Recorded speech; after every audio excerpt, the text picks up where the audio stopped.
Bom, alunos, a aula de hoje é Platão, 427 a 347 a.C., aproximadamente ele viveu nessa época, que não tem uma determinação certa do seu nascimento, do nascimento de Platão.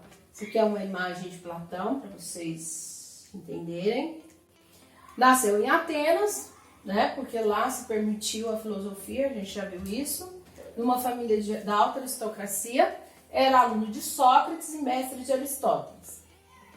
As suas obras eram escritas em formas de diálogos, né? Sócrates é o personagem principal desses diálogos. Então, as obras de Platão, todos os escritos de Platão, diálogos de Sócrates com os seus o quê? Com seus discípulos, com os seus alunos, né? Feito em praça pública. Ele fundou a Academia de Filosofia em Atenas, por quê? Porque Sócrates, ele não escreve nada, né? Não fundou nada, mesmo ele sendo a origem da filosofia antiga clássica, né? Mas quem vai fundar a academia e escrever mesmo é Platão. Para que Platão criou essa academia? Para ensinar os pensamentos de Sócrates e do seu próprio pensamento. Então, ou seja, para divulgar os pensamentos de Sócrates, porque Sócrates não escreveu nada, e também o seu próprio pensamento. O nome verdadeiro de Platão é Aristóteles. Desenvolveu a teoria das ideias, a obra mais famosa é a República. Nesse livro, A República, ele descreve a cidade ideal e elege o filósofo como o mais apto a governar.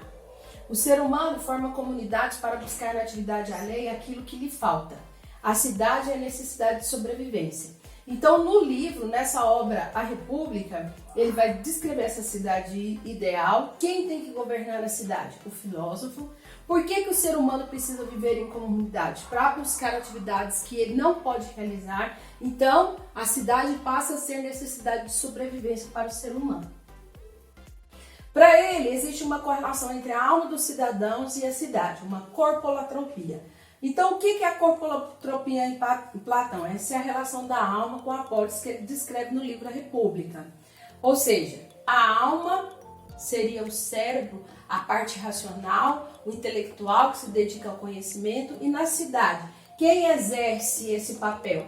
A classe dos magistrados responsável pelo governo, reis e filósofos. A parte irracível ou colérica, que defende o corpo contra as ameaças externas. É essa parte aqui, porque é essa parte onde estão os órgãos principais do homem. E na cidade? É a classe militar, formada pelos guerreiros responsáveis pela proteção. Então, quem defende essa parte, né, irracível, né, contra as ameaças externas da cidade é a classe militar. E você tem essa parte aqui, ó, que é a concupiscência ou passional, que busca satisfação dos apetites do corpo, que sustenta esse corpo. Quem que vai fazer essa classe, né? Quem que vai sustentar isso dentro da cidade? É a classe social dos produtores, agricultores, artesãos responsáveis pelo sustento material. Então, Platão faz essa correlação entre a alma do homem e a cidade. E cada parte do corpo, da alma do homem é representado por um grupo que vai governar esta parte. Para ele, a justiça é virtude, princípio da cidade. Então, a justiça, ela tem que ser um princípio clássico da cidade para Platão, porque tem que ser uma virtude para garantir o direito a todos. Os diálogos platônicos. Os diálogos platônicos são divididos em 4. Diálogos da juventude ou socráticos, no qual ele narra acontecimentos reais da vida de Sócrates e não chegam a uma conclusão, porque Sócrates, como a gente já viu, aos seus diálogos, né, os seus debates que ele fazia, ele nunca chegava a uma conclusão. Você tem os diálogos de transição, começam a apresentar as ideias do próprio Platão. Você tem os diálogos da maturidade, que é a autonomia intelectual dele, ou seja, ele não vai mais só escrever as coisas de Sócrates, mas sim o seu pensamento. E os diálogos da velhice, que ele faz uma revisão crítica dos seus pensamentos. Teoria das ideias. O que é a teoria das ideias em Platão? O mundo seria dividido em 2. O mundo sensível, captado pelos 5 sentidos, fontes de enganos, ilusões e opiniões. Mutante, instável, material, cópia imperfeita ligada ao corpo. E você tem um mundo inteligível. Suprassensível, captado pelo intelecto, pela razão. É a verdade. E a verdade em Platão chama-se aletheia. Constante, eterno e imutável esse mundo inteligível.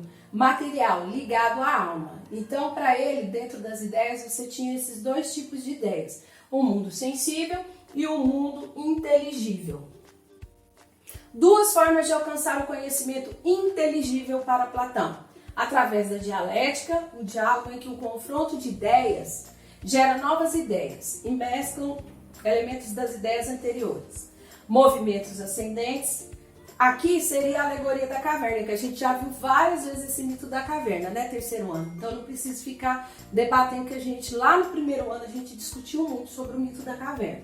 Então, para Platão, você tem duas formas de alcançar esse conhecimento inteligível. Então, através dessa dialética, o diálogo em que o confronto de ideias gera novas ideias e mesclam com as ideias anteriores. Seria, então, uma seta ascendente. Deixa eu mostrar para vocês. Isso aqui é uma representação do mito da caverna, certo? Que a gente já debateu muito, né? Todo mundo na caverna, no senso comum, nas ideias pré-fabricadas. Aí existe um ser, o filósofo, que sai dessa caverna, né? Responsável por sair dessa caverna, busca o entendimento, encontra o conhecimento e assim ele tem uma liberdade, uma autonomia. Então, dentro da dialética de Platão, o que acontece? Você tem um mundo sensível, opinião, e um mundo inteligível, episteme, o conhecimento. Há um debate, né, entre esses dois mundos até você chegar a essa sabedoria. Então, aqui, ó, a curva ascendente. Ó, a Eucásia, imagens e ilusões, Piscis, crenças e impressões. Aí há um debate com a dionia, o raciocínio, até você chegar à verdade, à sabedoria, a noesis. Outra forma de alcançar o conhecimento é a reminiscência, que Platão diz. A alma é imortal, passaria por diversas reencarnações em corpos materiais, porém mantendo-se idêntica a si mesma. Ou seja, como que você pode alcançar o conhecimento? Através dessa alegoria de Hero. O que é a alegoria de Hero? As pessoas vão reencarnando e tomando desse líquido que seria o rio de Her, o rio da sabedoria. E assim o que acontece? Esses conhecimentos vão sendo adquiridos através do que? Dessa reencarnação. E você vai bebendo dessa sabedoria e tendo esse conhecimento. Então essas são as duas formas de Platão para conseguir o conhecimento. Avisos importantes. Realizar as atividades do livro didático, páginas 26, 27, 28 e 29. Procurar o esquema do mito da caverna de Platão e desenhar no seu caderno. Então você vai lá na internet procurar esse esquema, né, que eu passei aqui, e desenhar no seu caderno.